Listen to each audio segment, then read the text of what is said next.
বাঙালির তো ভর্তা ছাড়া চলেই না, ভর্তা হইলে ভাত খাইতে হেরে এক থাল। কিন্তু ঝামেলা হয়েছে ওই যে মরিচ ডলা লাগবে না, আর 3টে সেটে হইতে বেড়তে দিন মরিচ ডালো, এই ডরের চড়ি আর ভর্তা খাওয়া হয় না। তো মরিচ কতটি মরিচ লইয়ে হোক না, মরিচ এই বটি হালাইয়ে কড়াই তো অল্প একটু করু তেল দিয়ে একাল খুন্তি দিয়ে ভালো হয়ে লাড়তে সারতে হইবে। মরিচ যে কাল টালবেন একালে দুয়ার জাল না যা যা আছে সব একাল খুললে দেবেন, নাহলে গ্যাসের চড়ে আসে দিতে দিতে গুলো বাঁচবেন না। একালে আবার মোট দোষ দিয়ে না জানো।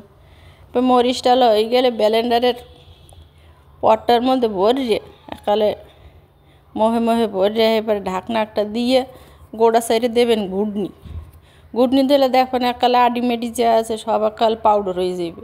এবার একটা শুকনো কাছের বইম একাল উড়াই থইবেন, তাই রমের গড়িয়ে থইলে খাইতে পারবেন 1 মাস, আর কোনো নষ্ট হইবে না, স্বাদ গন্ধও থাকবে একরকমের। 1 মাসের বেশি গুলো থইবেন না।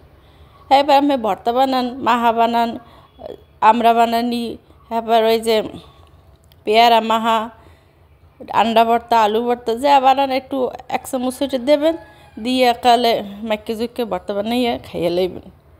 ধন্যবাদ সবাই।